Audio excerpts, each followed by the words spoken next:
tanto se ha hablado, que tanto ha venido perjudicando y que estoy segura que más de nosotros hemos perdido un familiar, ¿no? Por el COVID-19 y que viene siendo todavía un tema de preocupación desde el punto de la salud pública porque la gente se sigue enfermando. Entonces es importante ver si en realidad ya estamos alejados de esa enfermedad, si es que van a venir nuevas pandemias, qué es lo que pasará. Analizando la enfermedad del COVID-19, nosotros vamos a poder ver o podemos también analizar la gestión de procesos que se tienen en cuenta de acuerdo a la administración y la gestión de procesos de salud pública. Entonces, es importante poder explicarles cómo se ha venido, porque nosotros decimos, ay, sí, COVID nos quebró el sistema de salud, tuvo una gran demanda, no teníamos oxígeno en los establecimientos de salud, pero eso ya era una realidad que vivíamos y no nos dábamos cuenta como autoridades sanitarias. Y también es lamentable ver que como abrieron el caño, el Ministerio de Economía y Finanzas, se dispararon las compras ilegales y, por ejemplo, en regiones donde un director tenía a cargo un hospital, sus familiares estaban siendo proveedores de otros hospitales grandes en la misma región, ¿no? Entonces, hubo problemas o existen aún problemas de transparencia, ¿no? Y entonces eso es lo que yo les explico a los alumnos, o sea, aprovecharon el momento y la necesidad de este COVID para hacerse millonario, porque hay gente que sí se ha hecho de más dinero y no ha servido a la sociedad, ¿no? Entonces tampoco vamos a justificarlos a ellos, ¿no? Pero es importante analizarlo. Entonces, justo he bajado un reporte que ha salido el día de ayer, así que está reciencito han entrevistado a una autoridad de nosotros. A ver. Esta noticia ha salido hace 3 meses, pero hay otro que bajé hace un día, lo voy a buscar, ¿ya? Acerca de cómo vamos a enfrentar, o cuál es la actualidad del COVID. Entonces voy a compartirles la noticia acerca de esta pandemia que se ha venido analizando, ya sufrimos los estragos en los primeros años, 2020, 2021, ya estamos poniéndonos al 2023 ya a puertas, ¿no? A puertitas de 2023. Entonces, ¿cuál es el enfoque en salud pública que debemos de tener y cómo se va qué vacuna existe? Se va a vacunar, anualmente, va a pasar a la lista de un tipo de virus como lo hizo influenza. Entonces eso es importante tenerlo en cuenta, ¿ya? Así que vamos a compartir y me confirma por favor si se escucha, ¿ya? Compartir con el doctor. ¿Se escucha? Sí, sí se escucha, doctora. Sí se escucha. Ok, perfecto. Elmer Huertas, él nos cuenta cuál debe ser nuestra actitud ante el anuncio del director de la OMS, que ha dicho que aparentemente esta pandemia ya está llegando a su fin. Doctor Huerta, ¿cómo está? Muy buenos días. Mabel, buenos días. Jorge, buenos días también a todos nuestros oyentes. ¿Verdad, Mabel, que suena un poco, como dicen, dulce escuchar esto? Suena maravilloso, doctor. ¿Verdad? Pero parece que se fuera a acabar de la noche a la mañana, y no es así. No, esto no va a acabar de noche a la mañana. Esta enfermedad, Mabel, ha venido a quedarse con nosotros y va a estar con nosotros por siempre.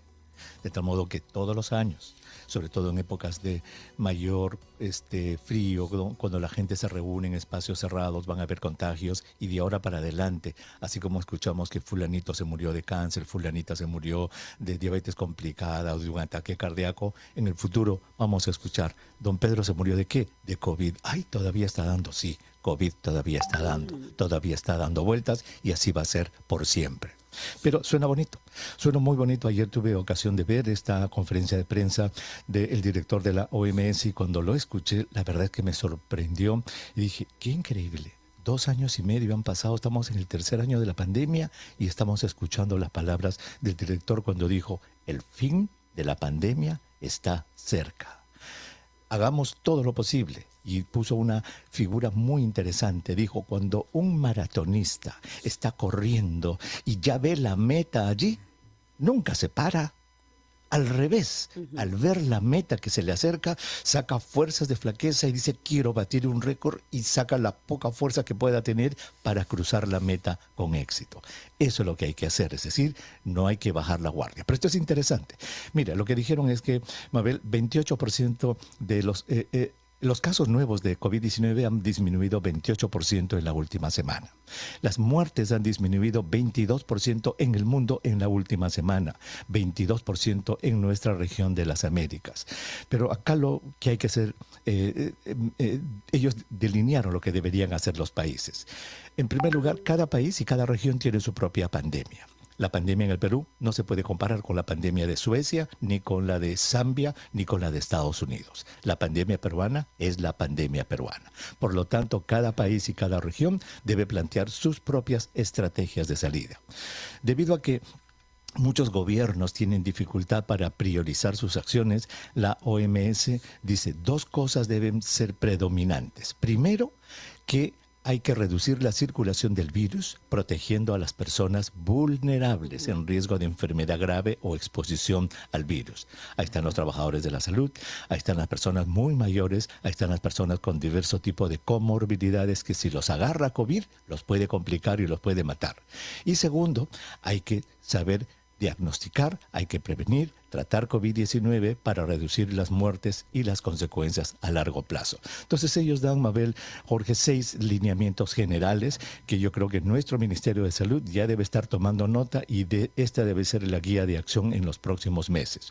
Primero, no descuidar el asunto de las pruebas de COVID-19. Las pruebas deben estar disponibles para todo aquel que lo necesite para diagnosticar los casos. Y obviamente hacerlo vigilancia genómica para saber si estamos en presencia de nuevas variantes. Y eso nos recuerda, Mabel, Jorge, de que el Perú tenía un proyecto piloto para hacer vigilancia genómica en las aguas residuales, el agua del desagüe. Sí. Pero algún brillante funcionario suspendió y ya no tenemos eso, y el Perú no tiene un programa de vigilancia genómica en aguas residuales. Segundo, hay que seguir manejando clínicamente bien COVID-19, dando capacitación al personal médico en todo el Perú, alcanzar los objetivos de vacunación. Tenemos vacuna, ya va a venir la vacuna bivalente. ¿Cuándo la comprarán los funcionarios del MINSA con la rapidez de rayo que tienen? No lo sabemos, no lo han dicho todavía. Y obviamente hay que mantener las medidas de prevención y control de infecciones en los establecimientos de salud. Hay que generar confianza en la gente, dando información adecuada y luchar contra la infodemia. Y nosotros en RPP Noticias, Mabel, Jorge, estamos comprometidos a través de los múltiples espacios de salud que nuestros oyentes tengan información basada en ciencia y evidencia, precisamente para combatir esa infodemia. Así es que el fin parece que está cerca, es una transición, así es que el pedido es a las personas vulnerables. Usted, señor, señora que nos escucha, nuestro oyente, tiene ya 70 y tantos, 80 y tantos, 90 y tantos, usted está en riesgo. Usted, señor, señora, si tiene cáncer, ha tenido cáncer, tiene lupus, tiene artritis reumatoidea, tiene algún problema de salud que lo puede comprometer, usted está en riesgo, y por favor, siga cuidándose usted, porque lo puede complicar COVID-19. Doctor, muchísimas gracias por estos consejos. La salud es lo más importante y nosotros somos los primeros responsables en cuidarla. Un abrazo. A las 5 de la tarde lo escuchamos en Espacio Vital. Son las 7:30.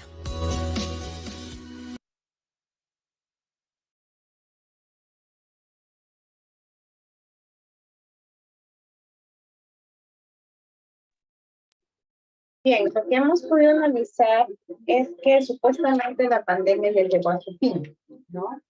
Sin embargo, las vacunas deberían de implementarse anualmente.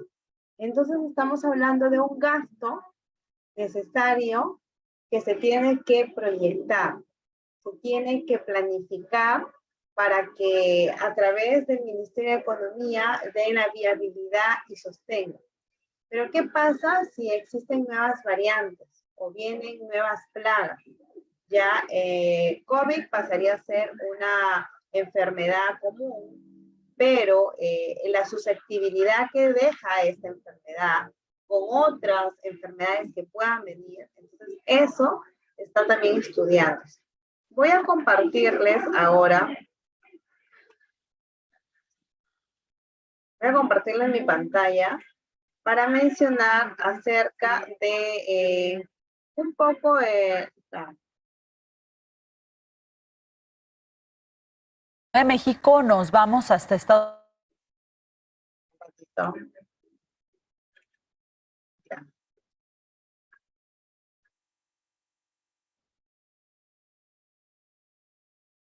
Bien, ahora sí, para compartir. Vamos a hacer un análisis epidemiológico de lo que ha comprendido el COVID y nos vamos a centrar más en el tema de procesos. ¿Por qué? Porque la gestión de procesos es parte de nuestro temario. ¿Cuáles fueron las herramientas? ¿No? Analizar las herramientas. Ya hemos tenido una clase anterior donde hemos hablado sobre las herramientas, hemos hablado un poco de la calidad de atención, de las expectativas, de las percepciones, y eso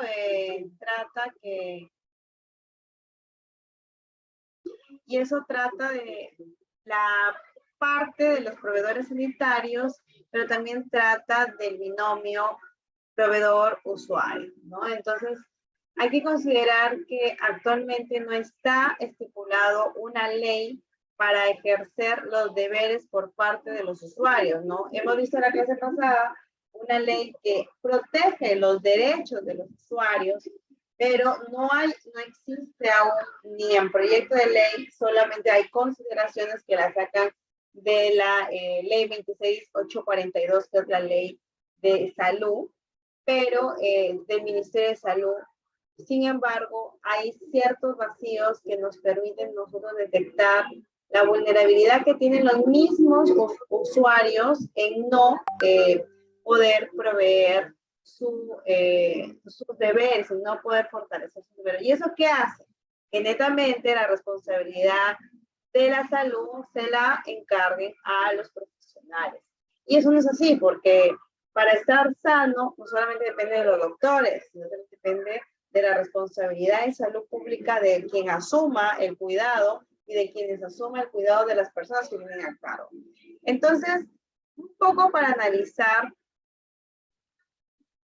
la situación que se ha venido bueno, lo he sacado de la página del Ministerio de Salud, es reciente, desde meses del abril de 2022, donde hablan temas importantes incluso de la investigación que se ha dado, porque ha sido todo un cambio de esquema de tratamiento en cuanto al COVID. Pero como tenemos también, a ver, ¿cuántos tenemos en sala? A ver, creo que para los chicos sigue el feriado, ¿no? Sigue la Navidad, sigue las vacaciones. Bien, entonces, desde que nosotros hemos experimentado la emergencia sanitaria que comenzó el 16 de marzo del año 2020 hasta la actualidad, han habido muchas deficiencias, hubo también a esto el caos político, el cambio de autoridades, porque Perú es un país donde no se mantiene en una misma convicción política y es muy cambiante. Vemos cómo ha sido la situación. Vamos a analizarla hasta el 30 de abril, el primer corte, y luego vamos a hacer un corte hasta fines de este año, ¿no? Que ya deben de estar registrándose las actualizaciones epidemiológicas según las unidades ejecutoras. Pero ¿a qué voy al analizar este tema de información?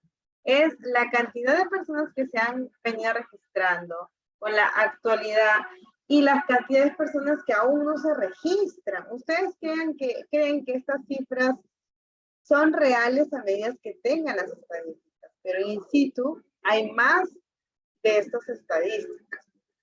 Entonces, hasta el 30 de abril existieron 27.361 personas muertas, de las cuales tuvieron 131 casos sintomáticos confirmados, ya estando en este año en un proceso de vacunación.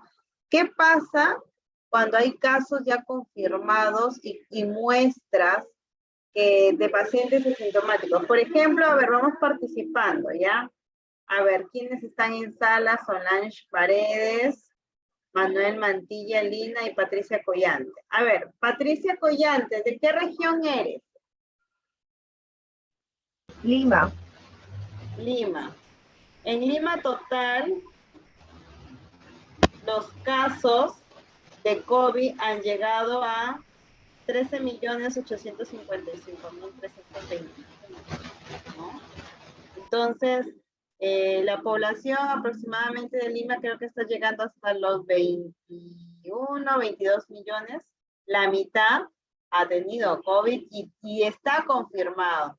Pero vamos experimentando que en el tema de las estadísticas no es siempre lo que se reporta, ¿no? Tuve la oportunidad, por ejemplo, de hacer un registro epidemiológico para la Macro Norte, que era Piura, Tumbes, Cajamarca, Lambayeque, Amazonas y La Libertad.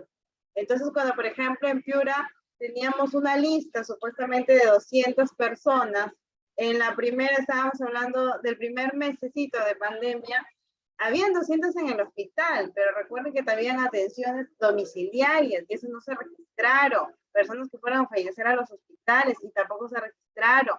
Personas que fueron a los hospitales y se regresaron porque no habían camas y tampoco fueron registradas. Entonces, de esas 200 que supuestamente están en estadístico, porque ha pasado por todo el proceso de atención, en realidad era la tercera parte.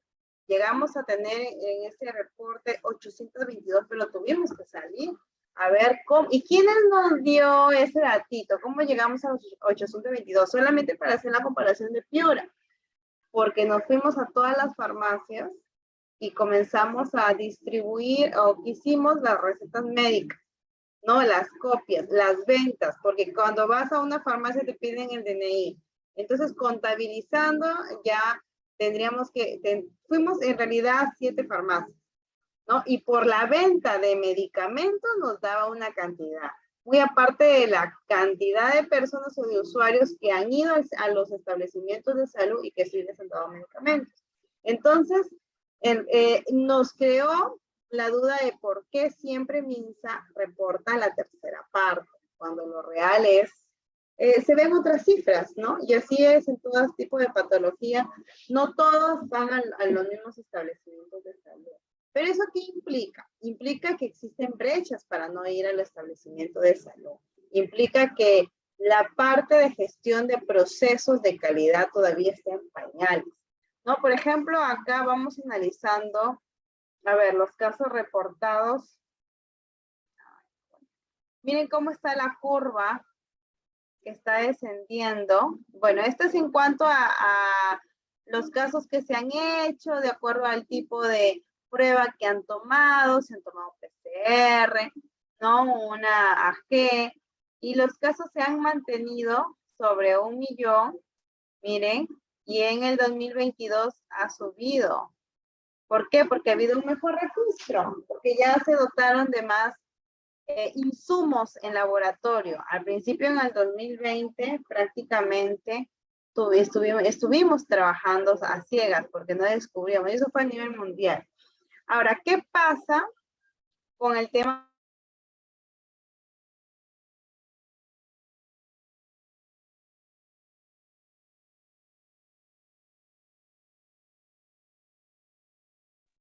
Doctora, no se escucha.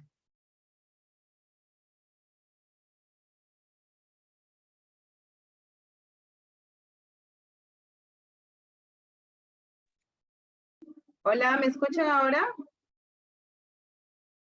Hola. Sí, ahora sí, doctora. Se escucha, ahora sí.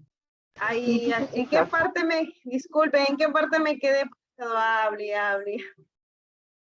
¿Me pueden ver en qué parte me quedé? Porque Con la mejora de registro e insumos se puede ver la cantidad de casos COVID que hay, se puede registrar mejor. ya, listo, está haciendo un ejemplo. Muchas gracias, Patricia. Entonces, los casos que se confirman ahora, según las semanas epidemiológicas, ya tienen un mejor registro. Recuerdo que tuvieron mejor implementación los SAMUs, dotaron de insumos, de recursos, contrataron más COVID, la gente comenzó a tener trabajo, que por cierto, el tema de los CAS COVID también ha quedado en el limbo de los problemas, ¿no? A nivel nacional, porque hay muchos CAS COVID que lamentablemente, eso sí es lamentable, terminan hasta este 31, ¿no? Y bueno, hasta este 30. Y va a haber población profesional de salud que no va a tener contrato, ¿no? Entonces, ¿eso por qué? Porque nuestras grandes autoridades y entes rectores no han programado, ¿no? El presupuesto para el año fiscal considerándolos a ellos. Y aparte de que su escala remunerativa era muy alta, la de un CAS normal, por ejemplo, ¿no? Entonces, debido a que ha habido más recursos, entonces se ha justificado, ¿no? En cuanto a la toma de pruebas, a la toma de atención, y por eso es que se ven más casos ahora identificados, ¿no? Bien, por ejemplo, aquí en las semanas epidemiológicas podemos ver en toda la parte norte de nuestro país, ¿no? Los casos menores a 10, y también las partes guindas, oscuritas, son los casos de la tasa mayores de 100, ¿no? Para la semana epidemiológica 5, vemos que sombreados en color guinda o marroncito está en menor cantidad, ¿no? Para el área de Arequipa. Sin embargo, y mira, Ica presenta en las 3 primeras semanas epidemiológicas. Piura, a ver, ¿cómo está Piura? Piura tiene menos casos, para el norte es Tumbes. Lima, en la semana epidemiológica ha bajado, ha reducido sus casos, ¿no? Entonces, esto depende mucho, el poder, la vulnerabilidad, depende mucho también del equipamiento que se le pueda dar, y esto es el manejo netamente de las regiones, ¿no? A las regiones, como les dije anteriormente, hablo en el caño, para poder desembolsar a través del ministerio y hacer compras directas. Esas compras directas no todas las hicieron de una forma correcta y transparente, porque ahora pues nos enteramos de todo. Entonces, ¿a dónde llegamos? Frente a una pandemia, ¿hay plata? Sí, señores, hay plata. ¿Hay recursos con brechas? ¿No? ¿Hay suficiencia de recursos? Sí, lo hay.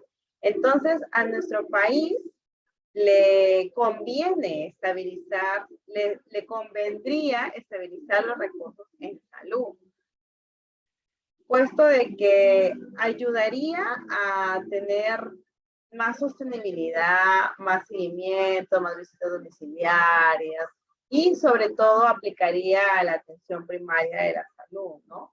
Pero eso ya es una decisión política.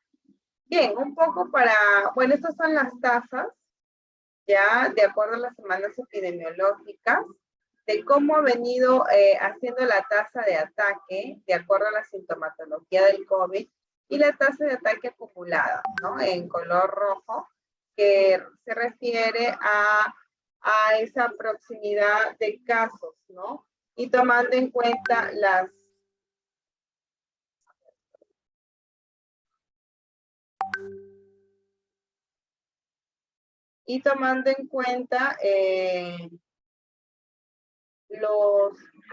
identificación a través de los exámenes de laboratorio, ¿no? Por ejemplo, acá tenemos en Lima y Callao, ¿no? A pesar de que son grandes ciudades, el transporte público es muy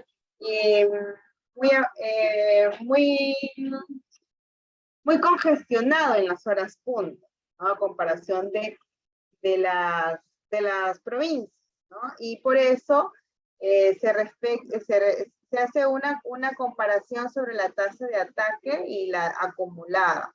Como por ejemplo, vamos viendo en la semana epidemiológica número 29, ¿no? Ambas son equidistantes, ¿no? Sin embargo, se llega a cruzar a partir de la semana epidemiológica número 51, ¿no? ¿Por cuántos casos? Por la tasa de 9, aproximadamente, menos, por acá, por 8. Estamos hablando de una tasa acumulada de ataque de 8%, 1000 por 100 habitantes, mientras que una tasa de ataque en el año, en la semana epidemiológica. Entonces, 51 es de, pongámosle 8, 7.5 más o menos, entre 7 y 8, ¿no? Entonces, ¿a dónde llevamos esto? Que estas comparaciones sobre las tasas indican que ya hay un manejo de lo que correspondía y de lo que... Permítanme un segundo. Disculpen. Aló, señorita, estoy en clases ahorita. ¿Le puedo llamar después? Ya, ok, ya. Discúlpeme, lo que pasa es que como tenemos casos de pacientes en UCI, a veces nos llaman y son emergencias, pero ya a estas horas no, ya no atendemos porque ya no es nuestro horario de trabajo. Sin embargo, a veces por los mismos pacientes que consideramos hacemos coordinaciones 24 horas, así es en la madrugada, así es la chamba. Miren la tasa de ataque acumulada en los departamentos, ¿no? Ya, por ejemplo, Moquegua, ¿no? En el año 2020 tiene 8.97, mientras que en el 2021 ya bajó. Para Cusco, bajó en el 2021 a 3.88 y acá en el 2020 tenía 2.2. Miren, Cusco ha crecido, ¿no? En algunos hay una disminución y en los otros sí se ha maximizado. Entonces, esto también corresponde, por ejemplo, en las áreas donde estamos en la Macronorte, Cajamarca, La Libertad y Piura, ¿no? ¿Cómo es el comportamiento del año pasado de los primeros 2 años? Pueden ver el comparativo de las tasas acumuladas y también las tasas de ataque, ¿no? Entonces, esto significaría que en base a este análisis nosotros podamos tomar algunas acciones para una próxima pandemia, ¿no? Noticias internacionales mencionan que va a haber escasez de agua, plagas en el agua, ¿no? Entonces va a haber escasez de alimentos. Y eso va a traer, ¿no? Como se dice, va a haber dinero, pero no va a haber quien nos provea los alimentos. Entonces, ya en nuestro gobierno, incluyendo nosotros, nuestro ente rector, que es el Ministerio de Salud, debería estar priorizando a estas alturas, ¿no? El tema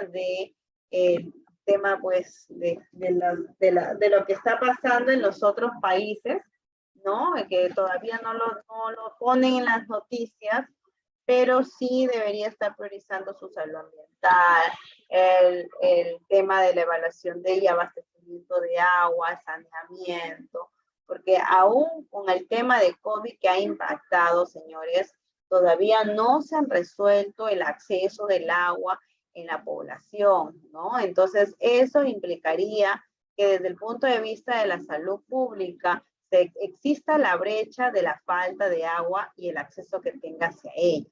Entonces, esto también implica una decisión política. Y hacer vigilancia ciudadana y participación ciudadana, nosotros, ¿no? Como proveedores sanitarios y también como profesionales, para poder, y sobre todo como peruanos, ¿no? Como paisanos, para poder mencionar que este gobierno sea, o bueno, trate de ser un gobierno abierto, que implique llevar los procesos y poder hacer actividades que mitiguen o que prevengan lo que más adelante va a venir, ¿no?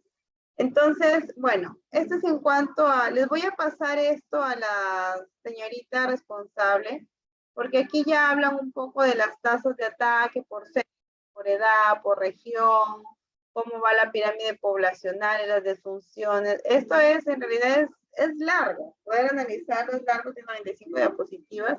Y lo que nosotros queremos ver es solo un consenso. ¿Por qué? Porque en base a lo que estoy explicando, más adelante vamos a hablar de procesos, ¿no? Entonces, esto ya lo voy a pasar. Ahora, vamos, no sé si hasta aquí hay alguna pregunta, por favor. Respecto al COVID y la salud pública.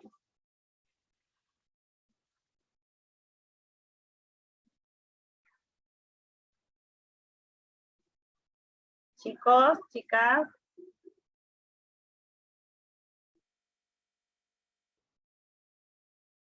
Hola.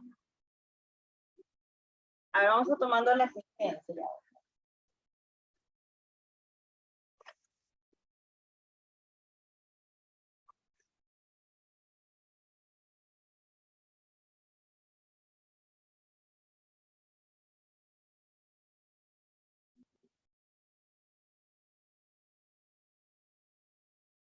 Bien, a ver, vamos a tomar asistencia. Por favor, para que activen su audio y su cámara.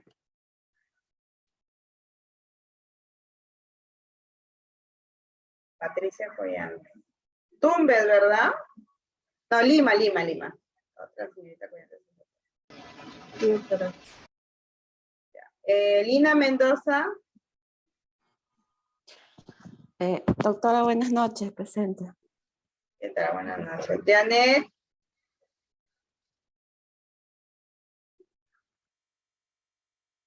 Janet.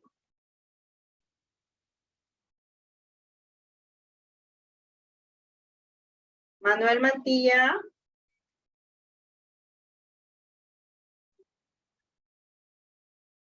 Manuel Mantilla. Eric Serna.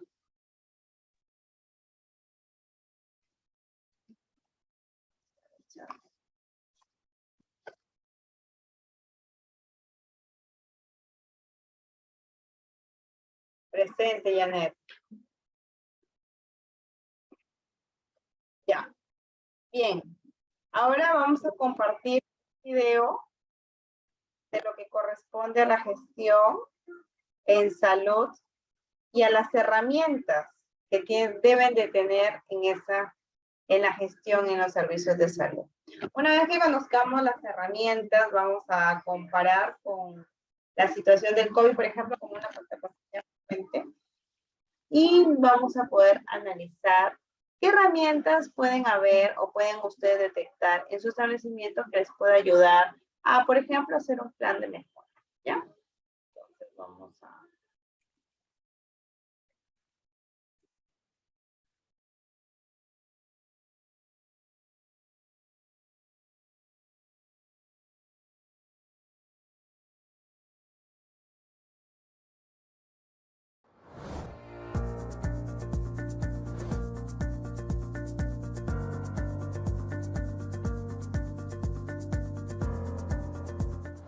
Doctores, buenos días. A continuación realizaremos el resumen integral del tema calidad que está incluido dentro del capítulo de gestión. Bien, entonces, en esta lámina que debemos arrancar diciendo cuál es la definición de calidad propuesta por Avedis Donabedian. No olviden que Donabedian fue un médico que se dedicó a estudiar e investigar respecto a la calidad. Entonces, la definición más aceptada y más conocida que tenemos respecto a la calidad es la que fue propuesta por él. ¿Qué nos dice Avedis Donabedian? Que la calidad es el máximo beneficio para el paciente, pero con el menor riesgo. Esto es calidad para Avedis Donabedian. Como ya habíamos comentado, él es quien propone los indicadores de calidad que debemos conocerlos de forma obligatoria y de los cuales ya hemos conversado hace algunos temas. La siguiente persona que también define calidad es Deming. Deming nos dice que calidad es hacer las cosas bien desde la primera vez. Y además Deming postula una teoría que se va a conocer como el círculo de la calidad. El círculo de la calidad está compuesto por 4 partes. ¿Cuáles son? La P, la D, la C y la A. Es decir, si yo tengo un problema de calidad, debo de seguir estos pasos para poder mejorar. Bien, ¿cuáles son? La P es del plan, la D es de do, la C es de check y la A es de act. Está en inglés, plan, do, check y act. ¿Dónde arrancamos todo? Arrancamos, ya les dije, desde el problema de calidad. Entonces, si aquí en verde está mi problema, ¿qué hago? Los 4 pasos. Y una vez que termine el último paso, ¿me quedo ahí? No, inicio otra vez. Inicio otra vez. Y esto nos va a permitir la mejora continua. Siempre estar mejorando. ¿Por qué? Porque la calidad es infinita. No olviden eso. Ese es un concepto que se desprende de lo que postuló Deming. Calidad es infinita. Ya está. Continuamos. El Ministerio de Salud ha propuesto un sistema de gestión de calidad, donde sintetiza el conocimiento de calidad que se tiene en todo el mundo y lo ha llevado a la realidad peruana. El sistema de gestión de calidad está compuesto, ¿no?, por dimensiones. Ahí el MINSA nos habla que la calidad tiene dimensiones y además tiene componentes. Bien. ¿Cuáles son las dimensiones? Empezamos por ello. Las dimensiones son 3, no debo olvidarlo, motivo de preguntas varias veces. Bien, acá lo vamos a escribir. Primera dimensión, la dimensión técnica, lo cual quiere decir que las atenciones en salud deben ser prestadas en función de guías de práctica clínica. Luego tengo la dimensión humana. La dimensión humana, ¿con qué tiene que ver? Con la empatía que tenga el recurso humano con el paciente. Y por último, la dimensión del entorno, que esto va por el lado del establecimiento, que tenga una buena infraestructura, que ofrezca seguridad, etc. Las 3 dimensiones se tienen que cumplir. Y además, el sistema de gestión de la calidad tiene componentes. ¿Cuántos son los componentes? Son 4. ¿Cuáles son? 1, planificación para la calidad. Segundo componente, organización para la calidad. Tercer componente, garantías y mejoras de calidad. Y por último, tenemos a la información de la calidad. No olviden entonces los 4 componentes. Brevemente diremos qué conforma cada uno de estos componentes. La planificación para la calidad. Dentro de este componente que encontramos, sistemas de calidad, los planes y las políticas de calidad. No olviden que en nuestro país las políticas están centradas en 5 actores: usuarios internos, usuarios externos, la sociedad, el Estado y las instituciones. Estos son los 5 elementos en los cuales están centradas las políticas de calidad. Bien, luego en organización, ¿qué encontramos? La organización de calidad a nivel nacional, a nivel regional y a nivel de las DIRIs y los establecimientos. Tercer componente, garantías y mejoras. Dentro de garantías y mejoras, ¿qué encontraremos? La auditoría y la acreditación. La acreditación es bastante importante. La vamos a comentar en breve. Y por último, información de la calidad. Acá, ¿qué hacemos? Medimos la calidad. ¿A través, por ejemplo, de qué? De los indicadores de calidad. Ahí está. Bien. Pasemos ahora a comentar cómo es que podemos evaluar la calidad desde 2 puntos de vista. Desde el punto de vista del usuario, vamos a poner evaluación de calidad. Vamos a evaluar a quién. Al usuario. ¿Quién es el usuario? El paciente, el cliente. ¿Y cómo conocemos a través de él si es que hay calidad o no? El MINSA nos dice que le debemos preguntar y el usuario va a expresar su satisfacción. Entonces, si tiene buena satisfacción, diremos que hay calidad o no. Y eso se logra a través de una encuesta. La encuesta tiene un nombre, se llama SERP, con V, SERQUAL. Esta es la propuesta hecha por el Ministerio de Salud. Obviamente, al ser cual no es un instrumento inventado por ellos, es un instrumento que ya se ha aplicado en otros contextos. Esta es una forma evaluando al usuario, pero también yo voy a evaluar a la misma institución. Entonces, la institución no me va a decir si está satisfecha o no, sino que existe una norma técnica de acreditación publicada por el Ministerio de Salud, que contiene algunas preguntas. Ahora, esta acreditación, no debo olvidar sus fases. Vean, primera fase y la segunda fase. Si la pregunta me dice, la autoevaluación en general es un proceso de tipo voluntario. Ahora, si son específicos y me dicen la primera fase de la acreditación, que es obligatoria, y la segunda fase es voluntaria. O sea, primero tienes que aprobar la primera fase para que recién solicites la segunda fase. Pero en general diremos que es de tipo voluntario. ¿Qué haré en la primera fase? Voy a realizar la autoevaluación. O sea, trabajadores de mi mismo centro son los que van a evaluarse y me van a dar un puntaje. En cambio, en la segunda fase ya no hay una autoevaluación, sino lo que hay es una evaluación externa. Y ese evaluador externo me dirá efectivamente cumples con los criterios de calidad o no. Y si es que cumplo, me podrá otorgar mi constancia de acreditación. Y finalizamos hablando de herramientas de calidad. Herramientas de calidad son variadas, comentaremos algunas como cuáles. La tormenta de ideas. La tormenta de ideas, ¿para qué me sirven? Para conocer las causas de un problema. Recuerden que esta tormenta de ideas se realiza en periodos breves, no más de media hora, en el cual todos van a omitir su opinión, por lo tanto no se censuran opiniones tampoco.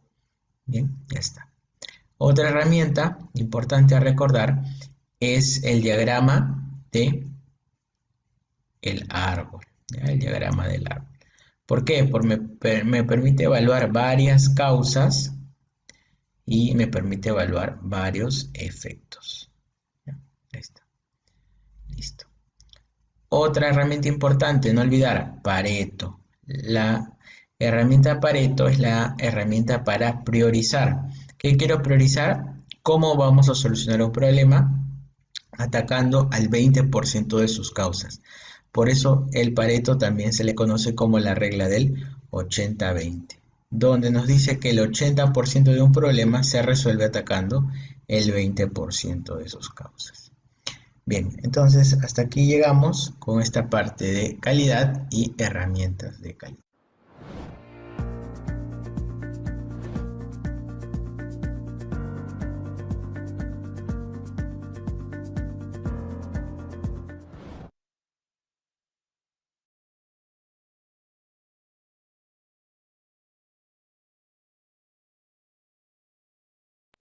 Bien, entonces en dicho video hemos visto las partes del, bueno, un poco de los filósofos, de los grandes estudiadores como Donabedian y Denis, y también hemos visto las herramientas de la gestión en cuanto a la calidad de atención.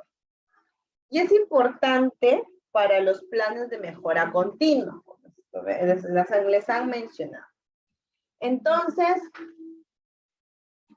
un plan de continua, un plan de mejora continua, es un proceso que se realiza en un establecimiento o en cualquier empresa que permite ver o tomar las debilidades y convertirlas en fortalezas, ¿no? Entonces, yo quisiera saber si del grupo alguien tiene experiencia en estudios o ha hecho trabajos de calidad, de gestión o calidad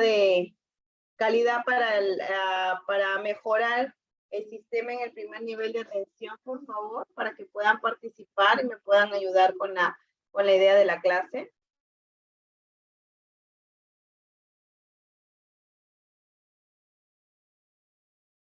Pueden activar sus audios, por favor. Patricia Collante me dice.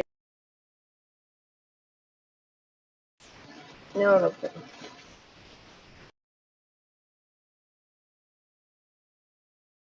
Bien, entonces para un plan de mejora continua, lo primero que debemos de tomar en cuenta son los servicios que ofrece el establecimiento, ¿ya? Si ofrece un establecimiento, es privado, público, ¿qué servicios ofrece?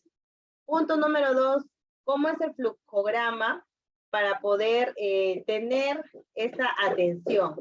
Si yo acudo, entro por la puerta, me voy a triaje, o primero me voy a admisión, me voy al lado de las historias clínicas, ¿quién me atiende? O es que no hay ninguna actividad o no hay una persona encargada. Tercer punto, los tiempos de espera. Los tiempos de espera a mí me van a permitir identificar en dónde está la brecha mayor de tiempo muerto o de tiempo que dificulte el acceso al servicio. Cuarto punto, el estudio de las percepciones y de las expectativas a través de una encuesta, ¿no? Que me permita verificar la realización de una norma. Hay una norma creada en el 2011, a ver, voy a buscarla, y que ya debería, ya, implementarse y actualizarse. Ya, pero yo no veo que la actualiza por parte del Ministerio de Salud. Y esto es importante porque ahora ya no se trabaja sobre lo de 2011, ¿no? Bueno, aquí hay una... A ver, voy a compartir la norma.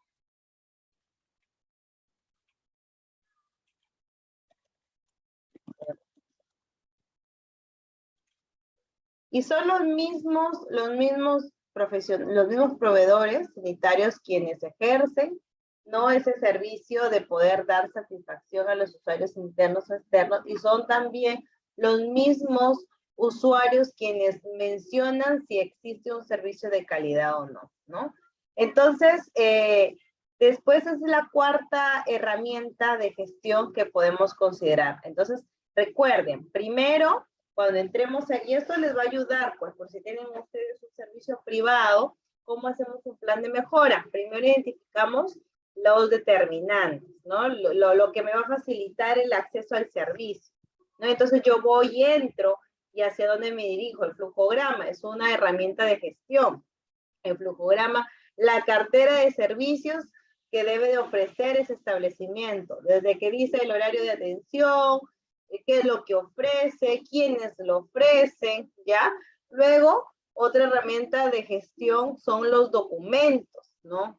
Me imagino, hay algunos establecimientos que tienen su huellita para marcar la asistencia, ¿no? Tienen sus manuales de organizaciones y funciones, tienen su plan operativo institucional. Esos son documentos de gestión, pero también son herramientas de gestión, ¿no? Tercero, la evaluación de tiempos de espera. ¿Cómo voy? Nos gustaría, no sé si creo que todos hemos entrado al Banco Interbank, ¿no? Vas, metes tu DNI, luego de tu DNI agarras, te indica la señorita, ¿no? Uno se sienta en sillones muy cómodos, con aire acondicionado, y luego lo llama, ¿no? Así es la consulta. Qué bonito fuese un sueño telepático, ¿no? Si así se comportaran los servicios de salud, fueran otros, ¿no? O que vayamos y que sea cero papel, todo digitalizado, computarizado. Tendríamos otro nivel como establecimientos de salud, como usuarios, ¿no? Se está dando en la telemedicina, ¿no? Como parte de la reducción de brechas de distancia y de profesionales a través de la salud pública. Pero es insuficiente, pues, ¿no? Es insuficiente porque a veces, por ejemplo, las coberturas de los servicios de salud necesitan de alta banda ancha del internet, y las direzas, las jerezas no pagan eso, ¿no? Como por ejemplo lo pasa acá, lo vive Lambayeque, ¿no? O en Piura, ¿no? En el Gore Piura, en algunos establecimientos de salud, pues les da el internet, pero por horas, ¿no? Porque no sé qué pasa, pero o no hay cobertura de internet satelital, o como que abarque a todo, sino que abarca a unos tantos consultorios y a otros no. O sea, si me voy a un establecimiento de Piura, abarcan los de admisión y triaje, pero si me voy al último consultorio pasando el lugar, la cochera donde guarda la ambulancia, ya no entra la señal, ¿no? Entonces, esas limitaciones hacen que el servicio ya no sea de calidad, ¿no? Que tengan ciertas percepciones, expectativas el mismo usuario, ¿no? Otro, por ejemplo, es en cuanto a los aspectos tangibles, ¿no? ¿Qué son los aspectos tangibles? Los aspectos tangibles es la infraestructura, ¿no? El equipamiento, los insumos, más referido a la infraestructura y equipamiento. Los baños, ¿cómo son los baños en los establecimientos de salud? Son limpios, tienen agua, tienen papel toalla, tienen jabón líquido, o tienen puertas, las tazas tienen su protector de plástico, ¿no?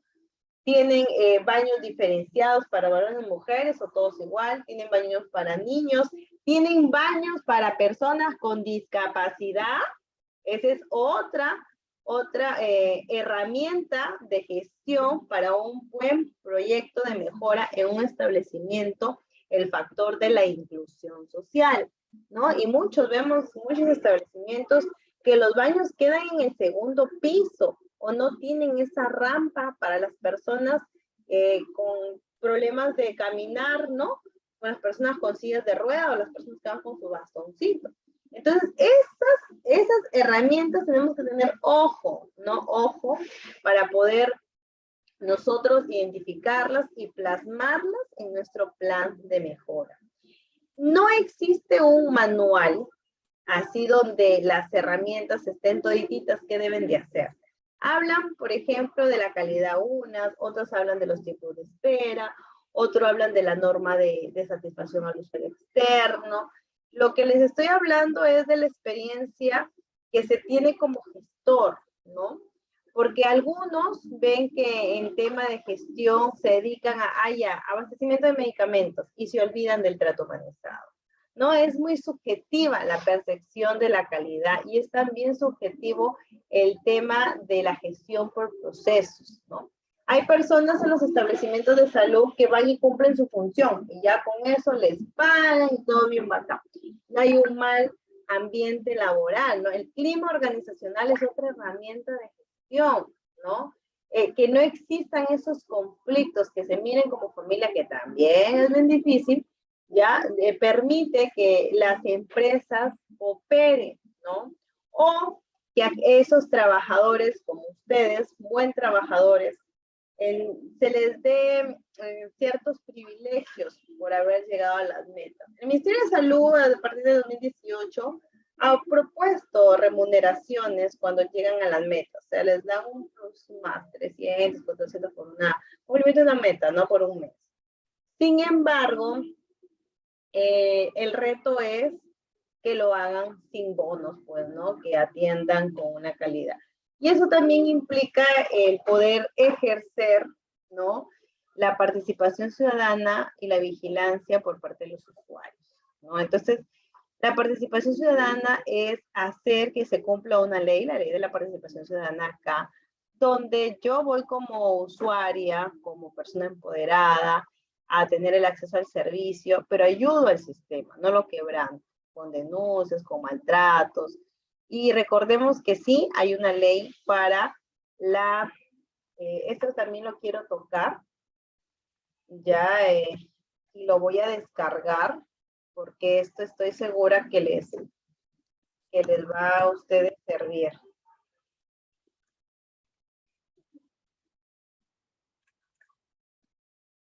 Es una ley que han hecho que ha hecho el Congreso de turno, ¿ya?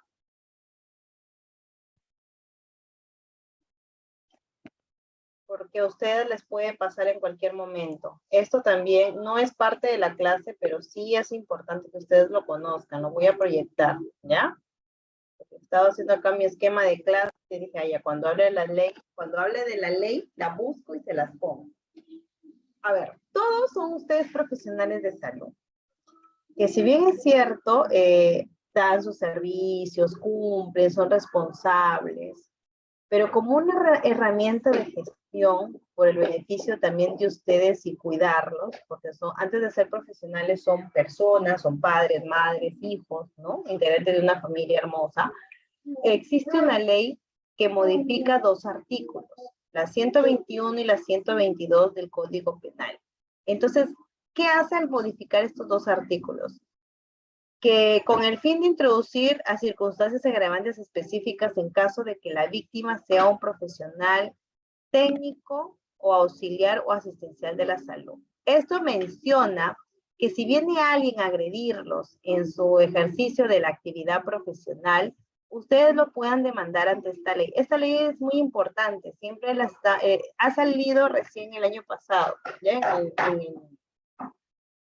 Para fines de año, ya del año pasado. Tiene menos de, ya debe tener un año esta ley, ¿ya?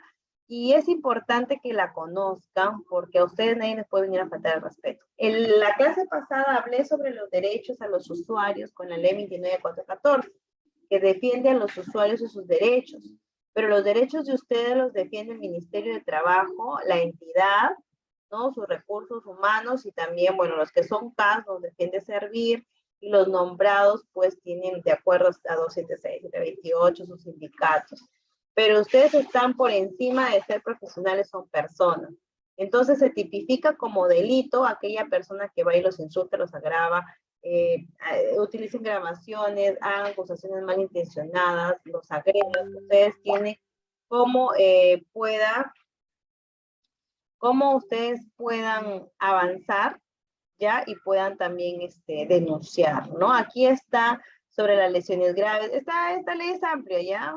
¿No? Y pueden, lesiones graves, lesiones leves, perdón, ¿ya? Entonces, esto se los voy a pasar, ¿ya? Porque me parece que es muy importante que ustedes puedan conocer, ¿ya? Bien, entonces sigamos con las herramientas de gestión, ¿ya? ¿Qué pasa si vamos a un establecimiento de salud, ¿no? O algún familiar y tenemos problemas sobre los tiempos de espera? ¿Qué pasa? Tenemos nosotros casos donde los usuarios están con una operación desde principios de año y no les sale la operación, ¿no? Entonces, ¿qué se puede implementar, ¿no? Para los largos tiempos de espera, ¿no? En cuanto a poder mejorar, ¿no? En el establecimiento. Mucho se demora, el cuello de botella es triaje o admisión, se perdió la historia clínica, hay mucho papel, hay rata, cucaracha en ese lugar. Entonces, ¿qué podemos mejorar como herramienta de gestión? Por ejemplo, acá tenemos, es un video corto de 1 minuto, ya es sobre el Ministerio de Salud, está lanzando el plan de 0 colas, ¿no? Entonces, lo voy a compartir para que puedan ustedes visualizar, ¿ya?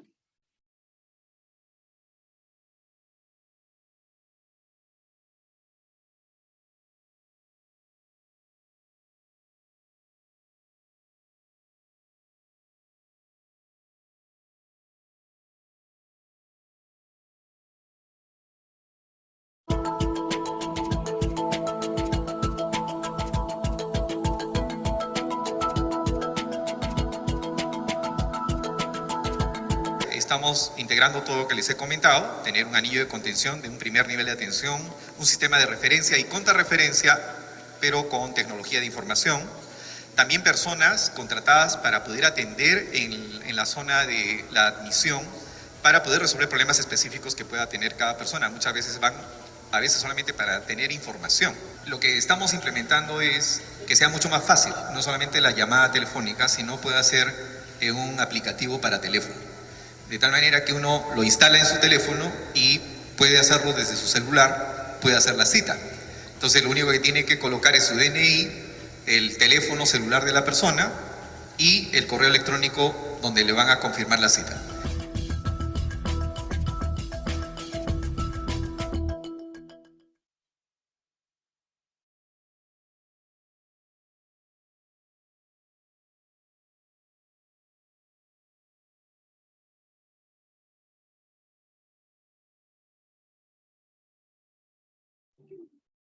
Bien, entonces, por ejemplo, la herramienta Cero Colas ayuda, pero para ello crean un sistema informático a través de un aplicativo. Eso es en cuanto a los establecimientos de alto nivel. Pero, ¿qué pasaría si en las citas médicas, que es lo más frecuente, ¿no? ¿Cómo se puede reducir? Vamos a ver una experiencia de un sector privado, ¿no? En Family Health Center. ¿Por qué? Porque esa es la gran demanda que tenemos ahora. ¿Cuál estrategia debemos de usar para poder cero colas? O por lo menos reducir los tiempos de espera, ¿ya?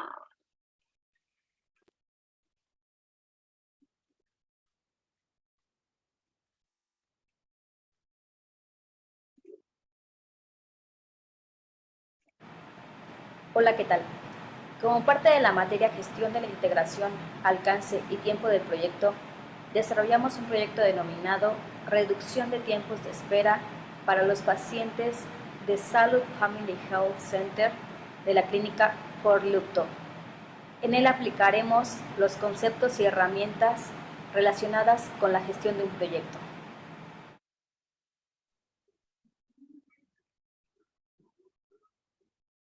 Como primer paso, se detallaron las actividades basándonos en la estructura de división del trabajo, la cual nos permite hacer una división del proyecto con la finalidad de obtener partes más pequeñas llamadas elementos de trabajo, que son los necesarios para lograr el objetivo y los alcances del proyecto. Esto se complementa con la matriz de responsabilidades tipo RACI, donde nos define y aclara los roles y las responsabilidades dentro del proyecto. Continuamos con el diagrama de Gantt, que es una sencilla representación en donde se relacionan un conjunto de actividades con una escala de tiempo. Para el proyecto que desarrollamos tenemos una duración de 16 semanas, con fecha de inicio el 1 de julio y finalización el 28 de octubre del 2013. A continuación se muestra la tabla de programación desarrollada en MS Project, donde se definen las fechas para cada actividad. La red de actividades nos permite planificar las tareas y su secuencia y así encontrar la forma más eficaz para completar el proyecto. Muestra también las tareas que pueden realizarse simultáneamente y las tareas importantes a vigilar. Identificar la ruta crítica nos permite conocer la duración de nuestro proyecto, encontrando que un retraso en cualquiera de las actividades provocaría un retraso en el resto del proyecto. En nuestro caso utilizamos una semana laboral de 5 días hábiles con fines de semana sin actividad. La hoja de recursos nos ayuda a dar un seguimiento económico al proyecto. Este debe ajustarse a un presupuesto fijado para su ejecución, asociando los costos mediante unas tasas a cada uno de los recursos implicados. A continuación se muestra un calendario de los recursos y sus actividades asignadas, un reporte con el trabajo requerido por cada actividad y el informe de RH. Los informes de la categoría costos nos ayudarán a comparar los costos reales del proyecto con los costos presupuestados en el nivel del proyecto, tarea y recurso. Una vez establecido el presupuesto, es necesario analizar los costos del proyecto de manera periódica. El flujo de caja es una manera de monitorear las entradas y salidas de efectivo con la finalidad de tener el dinero suficiente para cubrir los costos del proyecto, así como detectar irregularidades a tiempo para tomar acciones preventivas. Cada determinado periodo se revisa el avance del proyecto. Si existen desviaciones se documentan en el plan de línea base y se toma la decisión de tomar acciones correctivas o preventivas considerando su impacto en las actividades sucesoras. Los informes relacionados con diversos aspectos del proyecto pueden ser generales de costos, asignaciones, cargas de trabajo, actividades, etc. Uno de los reportes que podemos obtener de MS Project es el de las tareas completadas a una fecha determinada, y también el porcentaje de avance de las mismas. De esta forma, se puede poner foco rojo en aquellas que lleven un retraso y entonces ejercer presión para no aplazar la finalización del proyecto.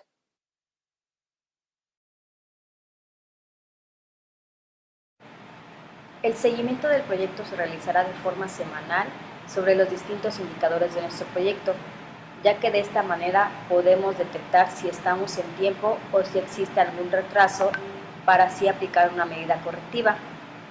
De esta manera podemos terminar con éxito nuestro proyecto. Podemos concluir que la utilización de las diferentes herramientas de gestión de proyectos nos ayudará a comprender el alcance del mismo, parte muy importante de la planeación, así como definir los diferentes recursos y materiales a utilizar y plasmarlos en el presupuesto. De esta manera nos permitirá llevar un mayor control en cada etapa del proyecto. Gracias.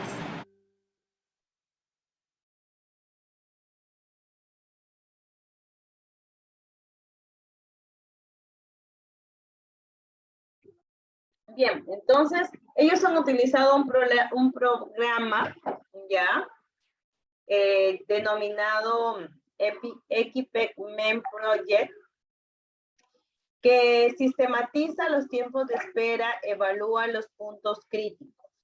Y eso es importante porque, bueno, ellos lo han hecho para el Family Care o salud familiar en un hospital. Imagínense, en un centro de salud es mucho más fácil. Un establecimiento de primer nivel de atención, hacer un plan de mejora continua, es más fácil que hacerlo en un hospital, porque el centro de salud, los 1-4, tienen internamiento, pero en el área de maternidad o urgencias o observación, ¿no? Que observación le dan de horas, urgencias que pueden tener unas cuantas, ahorita no pasa, e internamiento para partos, ¿no? Los centros maternos infantiles. Y es más rápido un plan de mejora porque el cuello de botella de los centros de salud, para los establecimientos de primer nivel de atención, es sobre todo el tiempo de espera en triaje y la demora de atención. El reto es los hospitales y la demora de citas para las especialidades, porque también tienen su sistema, pero debido a una alta demanda, ¿cómo se puede mejorar? Ahora vamos a tener en cuenta la calidad de atención. Y eso también ustedes lo pueden aplicar en el lugar donde estudian o trabajan. ¿Cómo poder mejorar la calidad de atención? Después de ver el video vamos a hablar sobre la norma que existe, que se creó en el 2016, 2014, y que hasta el momento no hay una actualización, ¿no? En parte a poder, es más que todo una guía, ¿no? Poder tener esa guía para saber la percepción y la expectativa del usuario. Entonces, ahorita vamos a ver... Ay, ¿dónde está mi videito? Voy a sacarlo mi video. Ya, vamos a ver un video sobre la satisfacción del usuario, ¿ya? Ahora sí lo puedo compartir. ¿Dónde está? WhatsApp.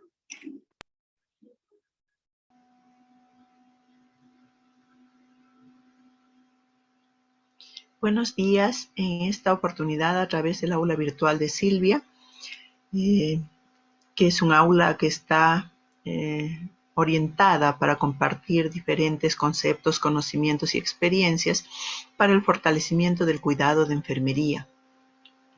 En esta oportunidad voy a compartir con ustedes las características de los servicios y la satisfacción del usuario.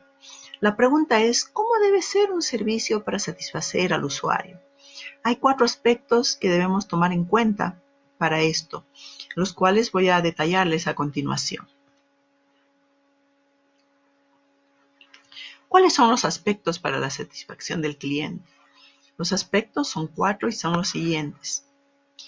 1 es la disponibilidad del servicio. ¿Cómo debe ser la disponibilidad de nuestro servicio? Debe ser amplio, en un horario de apertura, sobre todo que esté disponible, por ejemplo, en los servicios de emergencia durante las 24 horas del día. También tenemos los servicios en consultorios externos, los cuales pues se dan en horarios de 6 horas o de 12 horas con la participación de la enfermera. Por ejemplo, en los servicios de emergencia tenemos en las áreas de shock trauma, tópico, tenemos en los servicios de observación, entre muchos otros. Y en consulta externa tenemos crecimiento y desarrollo, atención en los tópicos, entre muchos otros procedimientos especiales. Entonces, este horario debe ser pues de apertura amplia. Esta figurita o este gráfico que les he traído es bastante simbólico. Debe permanecer abierto. Estos servicios que deben estar abiertos para la atención al público deben ser los indispensables y siempre deben de estar disponibles. Por ejemplo, los servicios de la atención de enfermería durante las 24 horas en las áreas de cirugía, medicina, pediatría, ginecobstetricia, entre muchas otras, dependiendo del nivel de nuestro centro asistencial. Entonces ya sabemos que nuestro servicio debe de estar disponible. Una de las características o aspectos a fortalecer es la disponibilidad de nuestros servicios. El segundo, el servicio que brindemos tiene que ser de calidad. El segundo punto es la calidad del servicio. Es por ello que les he traído este cuadro para ejemplo. Por ejemplo, cuando nosotros tenemos un servicio de comunicación, en el caso de los celulares, ¿cuándo vamos a decir que el servicio es de calidad? Cuando primero tiene un costo accesible, segundo que las llamadas no se cortan, no se interrumpen, no hay dificultad para la comunicación. Entonces allí podemos catalogar como un servicio de calidad. En el caso de los servicios de atención de salud, tenemos que ver que las citas estén oportunas para la prestación del servicio. También las guías de práctica clínica en el caso del trabajo médico. Estas guías deben de estar basadas en la evidencia científica para asegurar la calidad de la atención de los pacientes.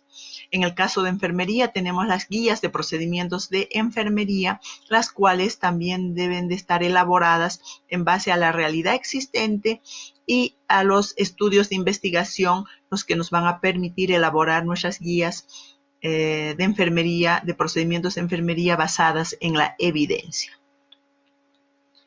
La calidad del servicio está muy relacionada con las prácticas seguras que implementemos en nuestras áreas de trabajo, con la prevención de eventos adversos.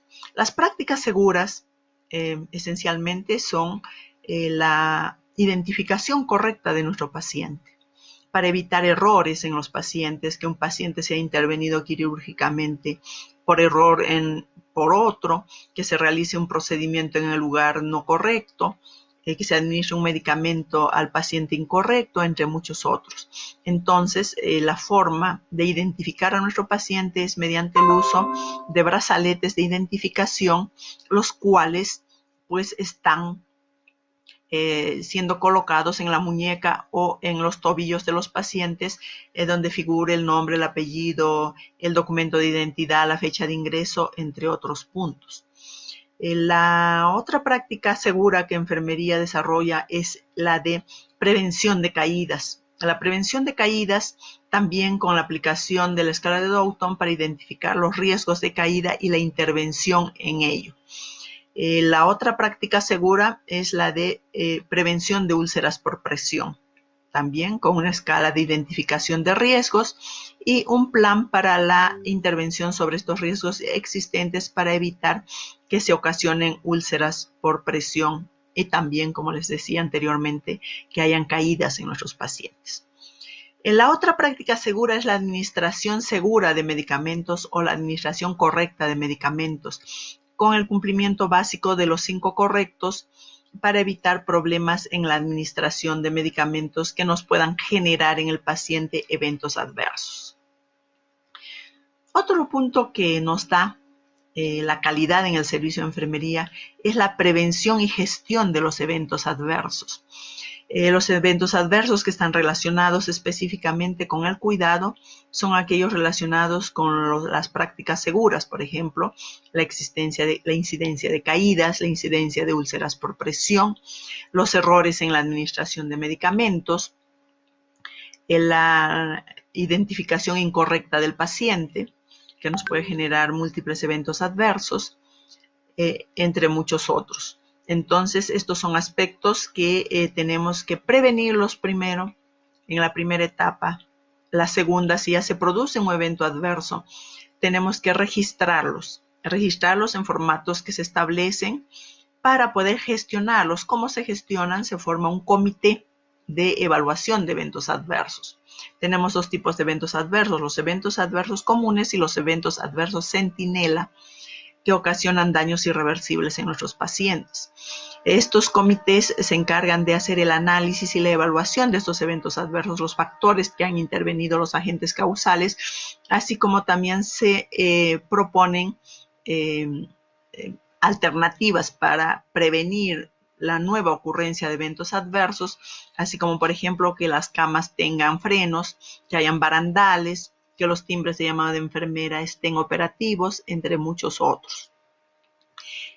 Otro aspecto importante como práctica segura es aquel que nos permite evitar las infecciones cruzadas en nuestros pacientes. Es el de lavado de manos. El lavado de manos que se tiene que realizar de acuerdo a las normativas existentes en cada una de las organizaciones. Estos son los aspectos que nos van a dar los indicadores de calidad del servicio, específicamente en lo que corresponde a enfermería.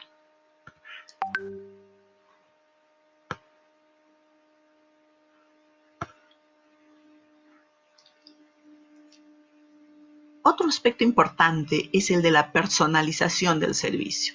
Para personalizar un servicio hay diferentes formas. Por ejemplo, el que se dé el servicio de atención domiciliaria, con la visita del equipo necesario al domicilio del paciente para atenderlo y solucionar las necesidades que pudieran estar existiendo. El seguimiento telefónico en muchos de los casos, las citas telefónicas. También es importante que resaltemos en enfermería el llamar por su nombre a nuestro paciente, el no ponerle el número de cama o la enfermedad que esté padeciendo, sino que lo tratemos por su nombre y que siempre mantengamos la intimidad en cada uno de los procedimientos que podamos desarrollar.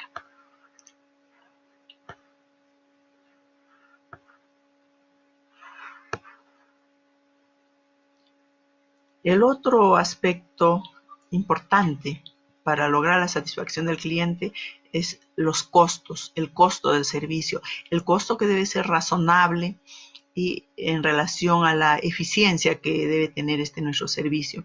Los costos se van a calcular en base a todos los insumos que se utilizan, los costos directos, los costos indirectos, pero estos tienen que estar relacionados también a la oferta del mercado. Por ejemplo, hacer un análisis de los costos que se dan en las entidades públicas y también en las privadas, así como también por los sistemas de aseguramiento, tanto seguridad social como otros mecanismos de aseguramiento del paciente.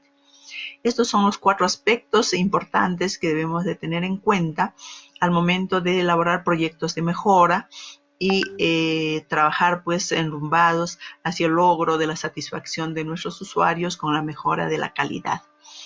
Eso es lo que les he querido compartir el día de hoy. Espero que les sirva de mucha ayuda para la gestión de sus servicios en los campos privados, públicos, entre otros, y será hasta una próxima oportunidad. Gracias.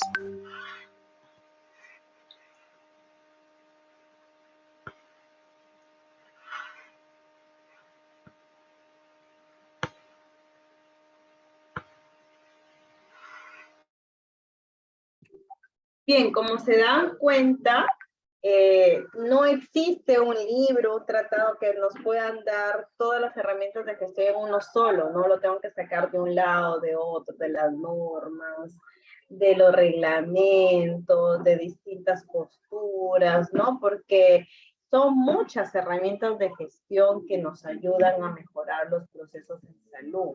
Y que estas herramientas las trabajan los ISO 9100, lo trabajan las empresas de ingeniería, de administración, e incluso, por ejemplo, los contadores, que son los auditores, ¿no? Que fueron los primeros que realizaron control interno, ya ellos recién el sistema de salud se incorporaron las auditorías, ¿no? Y vieron que tenía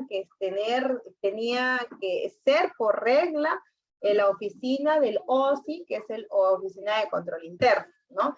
Entonces ahora vamos a ver también una norma, una guía, es una guía acerca del Ministerio de Salud que complementa la satisfacción al usuario.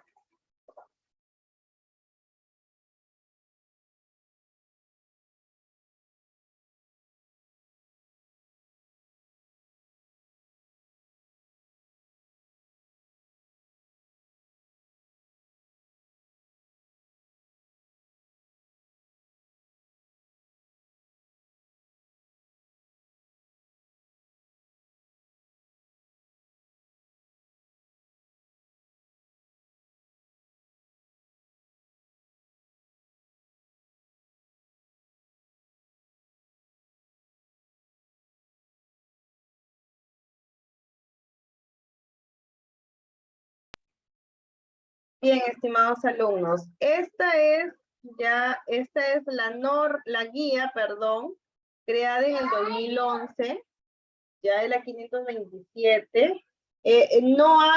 Bueno, al menos como realizo yo investigación, hago muchas tesis sobre calidad de atención, sobre todo en pregrado. No he visto una actualización por parte del ministerio acerca de esta guía, por lo tanto se mantiene vigente. Y esta es una guía para la evaluación de la satisfacción del usuario externo en los establecimientos de salud, médicos y de apoyos. Tiene 58 páginas. ¿Y a dónde me voy? Que esta guía de calidad, con lo que podemos comparar en el video, ya es que trabaja por dimensiones. Son 5 dimensiones que trabaja esta guía, como por ejemplo la fiabilidad, los aspectos tangibles. No, los aspectos en realidad es la última dimensión. A ver, un poquito. Aquí está. A ver. ¿Tenían conocimientos ustedes de la guía sobre la satisfacción al usuario? A ver, ¿me pueden responder por el chat para hacer un poco de dinámico esta pregunta? La pregunta es, ¿tienen alguna experiencia sobre algún estudio de calidad como herramienta de gestión? Y otro es si han conocido esta guía que está desde el 2011, casi ya 11 años, más de 11 años. A ver, ¿quién me responde por el chat? A ver, Janet, Eric Serna, Solange Paredes. Patricia nos dice que no. Ya, es algo nuevo entonces para Patricia. Igual, todo lo que estoy hablando está grabado. Y también, disculpen a mi hijita que la nana otra vez me ha fallado y yo tengo que estar ahí corriendo. Así somos las mamás. Y Solange, Lina Mendoza, también conocen esta guía sobre la calidad, la satisfacción al usuario. Entonces, ¿a dónde vamos con este tema de la guía? Es que antes, por ejemplo, si nos atendían mal, ahí nos quedábamos con esa impotencia, ¿no? Ahora tenemos una guía que podemos expresar nuestra satisfacción, expectativa y percepción. Según lo que dice el Ministerio de Salud, ya, denme medio minuto, voy a bajar a mi gatita que esta hora quiere que juegue con ella, ¿no? Bájate, hija. A ver, medio minuto, por favor.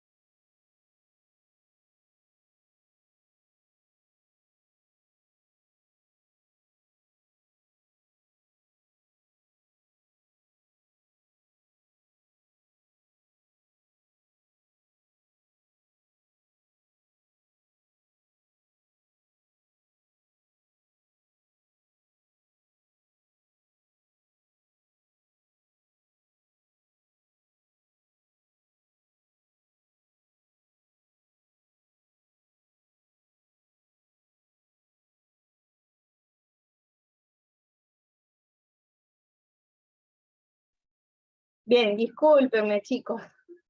Ay, así a veces andamos las mamás. Bien, entonces en esta guía, que también se las voy a pasar, Han estandarizado 44 preguntas. 22 para expectativas y 22 para percepciones. Aquí están las definiciones en aspectos tangibles, ¿no? El área física, la atención intramural, la capacidad de respuesta en cuanto a la provisión de los insumos, de los medicamentos, la capacidad de respuesta del profesional frente a las preguntas que les hace también frente a un diagnóstico, ¿no?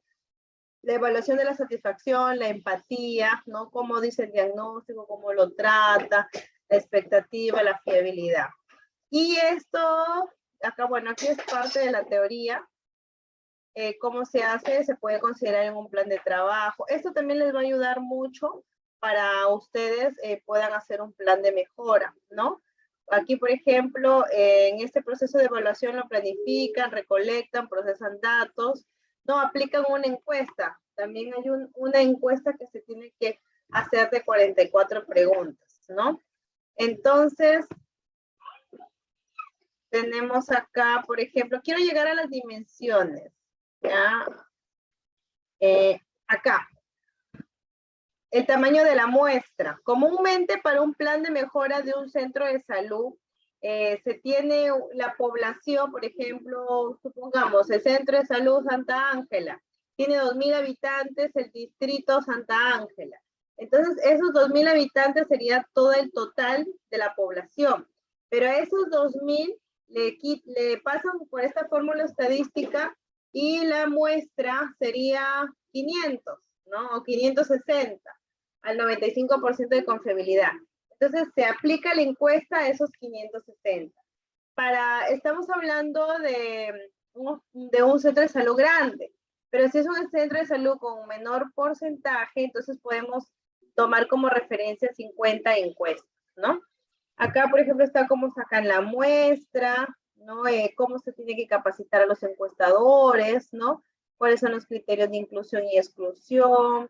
El periodo de aplicación de la encuesta se hace antes, para ver la expectativa, se hace antes de que entre la consulta. Y la percepción, se le aplica una encuesta similar a la expectativa, pero después que pasa la consulta, ¿no? Y eso es importante, ¿no? Primero, ¿qué expectativas tengo yo cuando me voy a atender? ¿Sí? ¿Qué expectativas tengo? Y otra es cómo me fue en la atención. ¿Qué hizo o qué no hizo? ¿No? Si fui, por ejemplo, con el médico, yo tenía la expectativa que me tratara bien, que me revisara, me duele la espalda, que me tocara la parte lumbar, pero ¿qué hizo? Solamente me miró apenas y tuve que quedarme callado o callada, entonces, o me trató mal, o fue muy indiferente conmigo. Entonces, desde el punto de vista de la calidad de atención en salud, nos permite identificar con esta encuesta de satisfacción al usuario externo, ¿sí?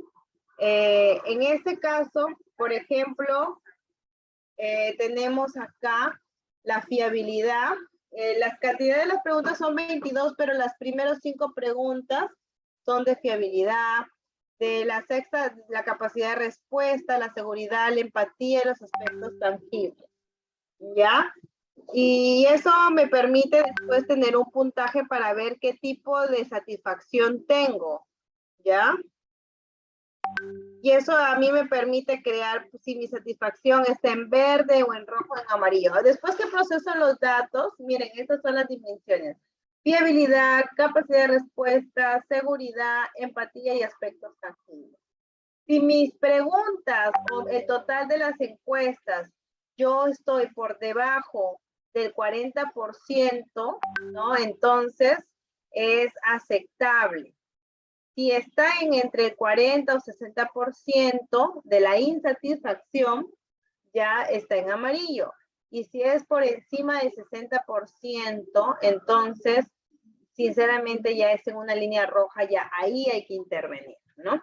Entonces, ahí incluso nos dicen los servicios. ¿Por qué? Porque hace el recorrido de las preguntas desde que entra triaje entra, perdón, al establecimiento, pasa por admisión, triaje, consultorio. Ustedes saben que después de consultorio, ¿a dónde nos vamos? A farmacia.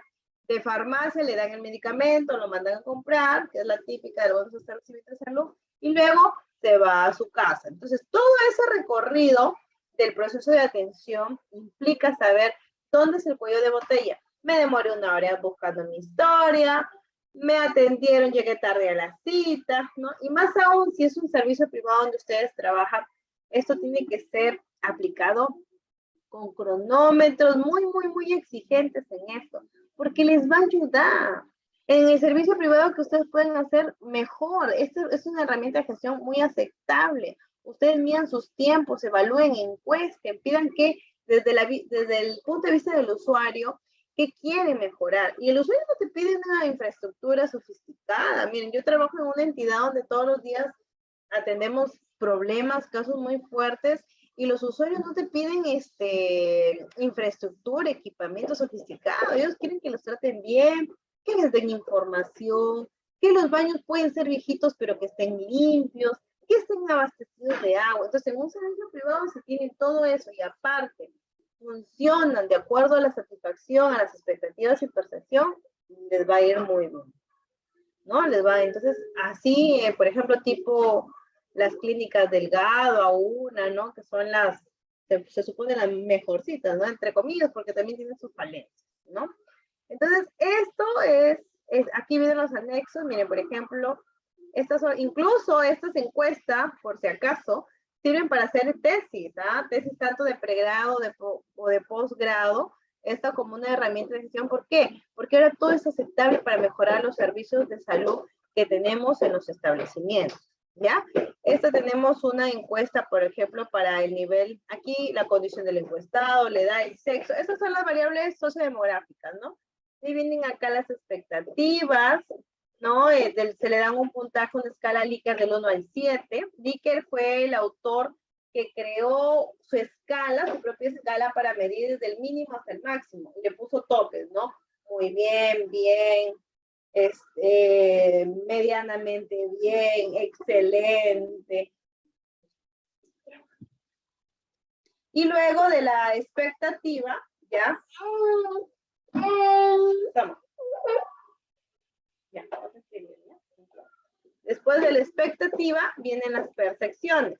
La expectativa, ojo, se toma antes de ingresar al servicio. Y la percepción es, por ejemplo, vamos con una pregunta. El personal, vamos a ver andando, ¿ya? El personal de informes le orienta y explica de manera clara y adecuada sobre los pasos o trámites para la atención de la consulta externa. Hay personal de salud que ni te miran, ni te escuchan, no le interesa, y hay otro que se te acerca. Hay otro que lo hace de mala gana, y otro que entonces pones del 1 al 7, ¿no? Por ejemplo, y esta es en la expectativa. Vamos en la primera pregunta de la percepción. El personal de informes le orientó, o sea, cuando ya pasó la actividad, cuando ya pasó el proceso, y le explicó de manera clara y adecuada sobre los pasos o trámites para la atención de la consulta externa, también califica. Entonces, después de llenar las encuestas, se hace una base de datos en Excel y se puede ver los porcentajes, ¿no? Me sale un porcentaje de insatisfacción 90, entonces está más del 60%. La insatisfacción está bien marcada, hay que hacer un proceso de mejora, un plan de mejora en esos números donde hay el factor rojo, ¿no? Donde la insatisfacción es alta, ¿no? Entonces, esto también, terminando, hoy día yo paso los cuestionarios que tengo pendientes, que son 2, los videos y las normas, la ley y todo ello, ¿no? Entonces, ahorita que ya nos quedan pocos minutos y me gustaría que participen todos mencionando después de todo lo que he podido comentarles acerca de las herramientas de gestión en los servicios de salud, desde el establecimiento donde ustedes han trabajado o han estudiado, ¿cuál creen que sea el cuello de botella que dificulta la calidad de atención? A ver, vamos a escribir en el chat. A ver.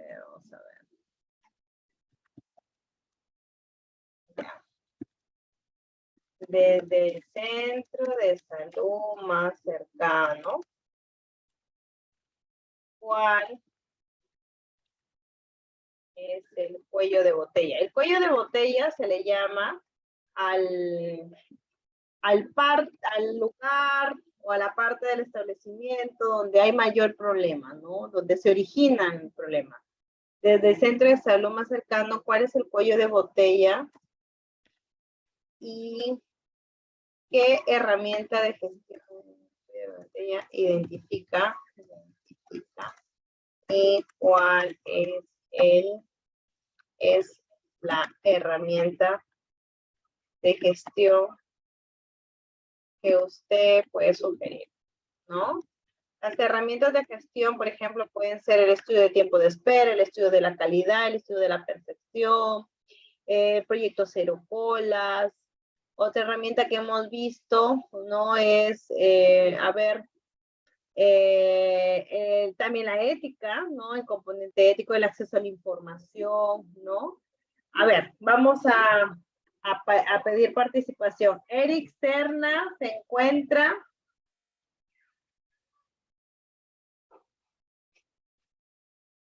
Eric Serna. Eric.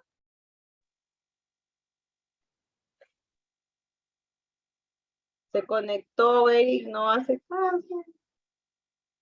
A ver. Allá, por ejemplo, Patricia Collantes, que es una señorita que está participando muy bien el día de hoy, nos dice que en el Hospital Bravo Chico, donde hizo sus prácticas, no había buena información. Entonces, el acceso a la información no cuesta. Cuesta responsabilizar a una persona, no cuesta dinero, por si acaso el acceso a la información, pero cuesta responsabilizar a una persona, dársela esa responsabilidad por un documento, es decir, escrito, y que también tenga el libro de reclamaciones. Es otra herramienta de gestión para mejorar los servicios, ¿no? El libro de reclamaciones es un instrumento que nos permite ver en qué servicio está fallando. Y a veces los profesionales de salud lo toman como que, no, me van a inscribir en el libro de reclamaciones para hacerme problema, para hacerme juicios. Ay, no, qué peso. No, ni se lo enseñan el libro de reclamaciones, ni se lo den al usuario. Y no, o sea, tienen bastante temor, y más en esa hojita, porque el libro de reclamaciones las hojas son triplicadas. La primera hoja se la lleva ella, el usuario, la segunda hoja le corresponde al establecimiento de salud, y la tercera hoja pasa a su salud. Entonces, peor todavía, no lo dejan escribir, y cuando nosotros vamos, encontramos los libros limpiecitos, blanquitos, no hay ningún reclamo, de aquí este libro de reclamación está hasta sellado el libro. Y eso no es, pues el libro de reclamación es para rayarlo, para usarlo, es como que manden a un niño al colegio con cuadernos y que no escriben los cuadernos, ¿no? Eso es algo ilógico. ¿Por qué? Porque siempre van a haber reclamos, inconvenientes del día a día, y el libro de reclamaciones va a ayudar para identificar las oportunidades de mejora, no para tirarle la responsabilidad a fulano, mengano, o utilizarlo para abrirle un proceso administrativo. El libro de reclamaciones, su salud no sanciona, por ejemplo, a los profesionales, sino sanciona el proceso, sanciona la mala acción. Frente a una muerte es el establecimiento, la mala acción, el mal proceso. Pero no todos tienen en claro eso, ¿no?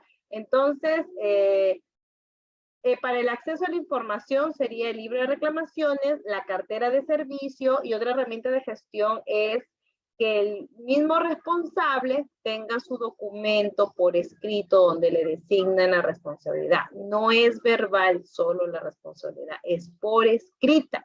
Y no puede ser el gerente o el jefe del establecimiento público o privado. Porque imagínense que el jefe sea el encargado del libro de reclamaciones, no puede ser ni juez ni parte, ¿no? Entonces, eso es una buena participación de Patricia Collantes, porque no debe ser el único establecimiento. En cuántos establecimientos se privan de dar la información. Sí, ¿alguien más quiere agregar otro ejemplo, por favor? A ver, Lina Mendoza.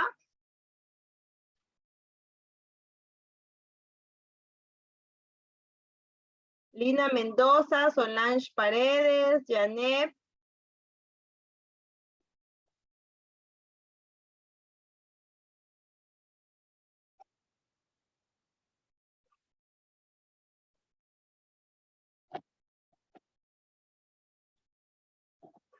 Bien, algo, Patricia, que desees agregar. Ya estamos culminando la clase del día de hoy, los 8 módulos. Parece que por allí activó su cámara, señorita Patricia.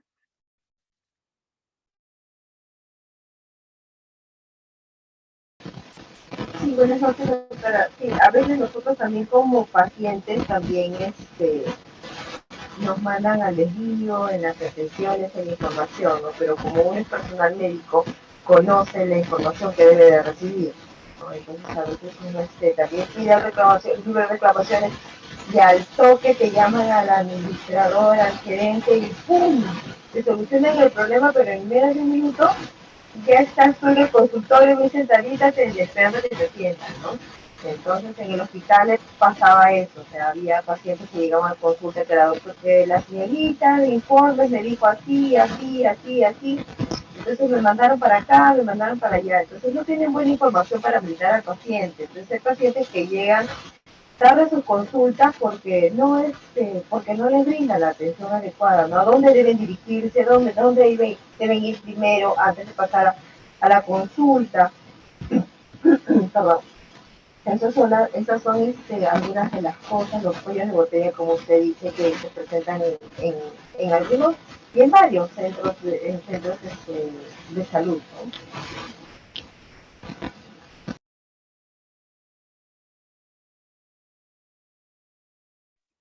Así es, estimada Patricia Collantes. Y es un problema de todos los días y tenemos que andar buscando soluciones que a veces son diferentes para un mismo problema, porque ya hacemos esta solución. No funcionó por una semana, pero no es sostenible en el tiempo.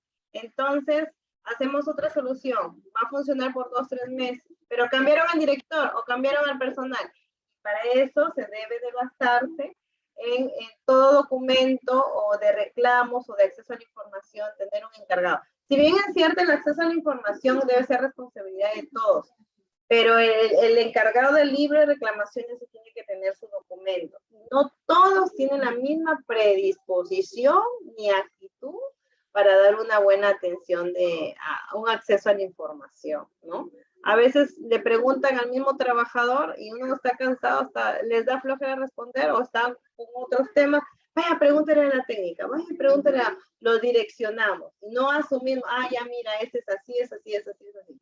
¿No? Entonces, eso es una labor titánica porque uno va con toda la predisposición y encuentras muchas personas negativas, cansadas, ¿no? Ya los mayorcitos como que ya no quieren, ya no están pilas o reniegan mucho.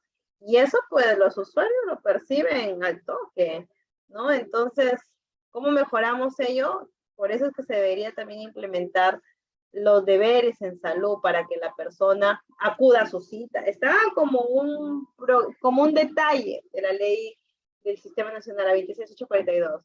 Pero le falta complementar, porque cuando se convierte en derecho, como que va a ser un poquito más rígido. Bien, chicos, chicas, agradecerles estas 8 sesiones. Estamos acá ya culminando. Lina dice que va a reclamar una cita de su madre con otorrino en una referencia de otometría y dicen que no tiene que esperar, está en procedimiento, que no, las máquinas están malogradas. Miren, por ejemplo, ese es otro tema muy común. Los equipos están con un deficiente mantenimiento, ¿no? Lina, lo que yo te puedo sugerir allí, en ese lugar, es que en ese mismo establecimiento acércate a la plataforma de atención al usuario, ¿ya? Voy a escribir para todos, ¿no? Existe, voy a poner acá. Si es hospital, debe tener su plataforma de atención al usuario.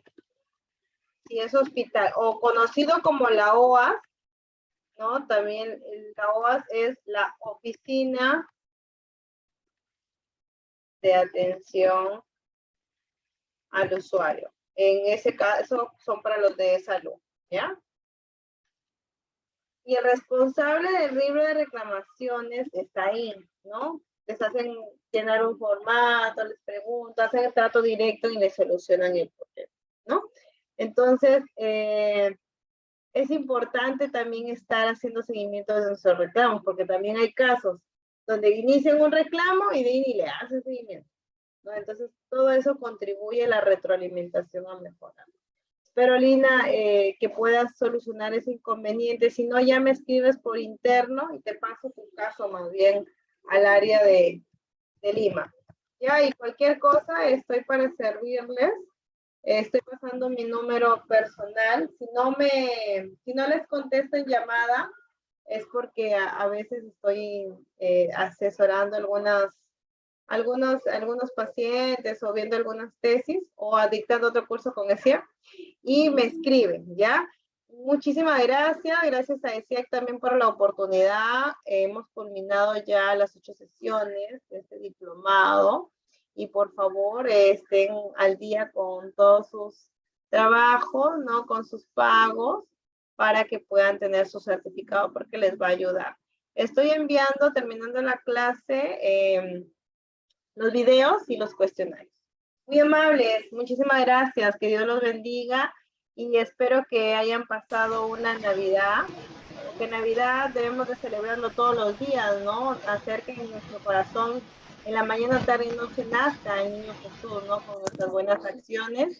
Y pues que este 2023 sea mucho mejor que este año que hemos tenido a cargo, siempre con salud, amando a las personas que están a nuestro costado, nuestros seres queridos. Y lo que les digo por experiencia es que si todo le ponemos en manos de Papá Dios y hacemos bien las cosas, todo nos va muy bien. El éxito depende del 90% de la predisposición y el empuje que lo pongan, pero actuemos siempre de buena fe. ¿Ya? Cuídense. Chao. Chao, muchísimas gracias, doctora. Feliz año. Buenas noches, doctora. Feliz Gracias, año. Buenas noches. Feliz año. Bendiciones. Gracias, doctora. Muchísimas gracias. Gracias por todo. El curso, por el conocimiento. Gracias. Feliz años a todos. Feliz año, chicos. Bendiciones. Feliz año. Feliz año.